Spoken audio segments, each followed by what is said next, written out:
Lorsque je croule sous les épreuves et que le monde devient trop petit pour moi, que mes moments d'inactivité signifient tout sauf du repos, qu'avancer devient le parcours du combattant, que toutes mes forces ont été aspirées par les nombreux échecs que rencontrent tous ceux qui essaient, et que les choses auxquelles on donne du temps, de l'énergie et de l'argent se mettent à s'effondrer un par un, que tout cela me semble insurmontable, qu'en moi il y a un tel boucan qu'un simple bruit extérieur me met dans tous mes états. C'est là que je me rends compte que la vie ne tient qu'à un fil et que tout peut changer du jour au lendemain, que ce serait une erreur de s'attacher au bien de ce monde, ce serait s'accrocher à la branche la moins solide d'un arbre, alors qu'on est pendu au-dessus du vide. Lorsque je sens que l'épreuve s'endurcit, je fais une pause et je m'isole dans un endroit reculé en pleine nuit. Ça me permet d'observer les étoiles sans que rien n'interagisse. Quelle beauté! Être seul sous un ciel étoilé, loin de la civilisation. Il se compte parmi les plus beaux moments à vivre sur Terre. Face à cette immensité, je réalise que je suis tout petit et que ce qui se passe en moi et dans ma vie le sont tout autant. Sur cette planète qui est notre maison durant un temps, il y a des personnes nées sans membres, des personnes qui n'ont pas eu un seul repas décent depuis des années. Il y a des gens abandonnés de tous, oubliés, qui n'ont jamais connu la paix dans leur propre pays. Il y en a d'autres qui rendent l'âme. Leur temps sur terre est écoulé.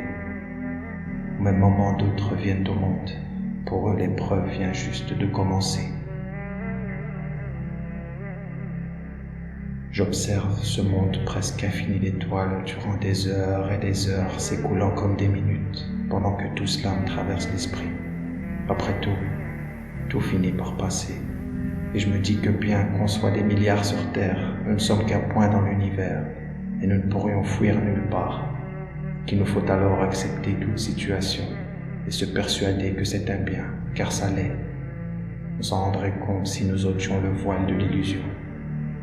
L'illusion de ne pas avoir réussi tant que le compte en banque n'est pas rempli, tant que je n'ai pas fondé une famille, tant que je n'ai pas le job de mes rêves. Je n'ai pas réussi tant que je ne vis pas dans l'endroit imprimé sur le poster, accroché au mur de ma chambre.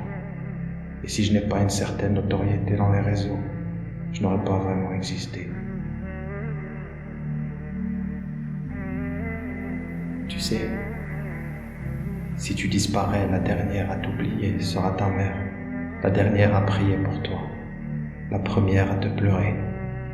C'est donc la relation la plus à même à préserver. Si tu crois que la tranquillité peut être trouvée autre part qu'en toi, je vais te faire gagner du temps, mon frère, ma sœur. Tu auras beau voyager, tu ne trouveras jamais un bonheur durable, mais seulement l'oubli, durant un temps. Mais tu vaux mieux que ça. Il y a un chemin vers chaque cœur. Il suffit de le trouver. Il se nomme le chemin de la tranquillité. Pour le trouver, il faut chercher à se purifier.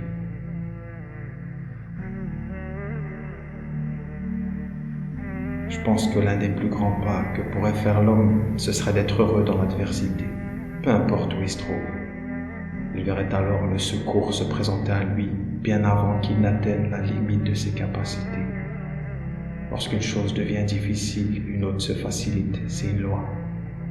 Ça sert à quoi de se plaindre en fait, ou d'emplir son cœur de colère contre quiconque? Si je me plains, je me devrais d'être 10 fois plus reconnaissant, car je ne saurais dénombrer les bienfaits présents dans ma vie. Les épreuves, quant à elles, on les compte sur les doigts. Et quel genre d'ingrat je serais si je me plaignais, alors que j'ai du chocolat dans mes placards. Pardonne-moi, Seigneur.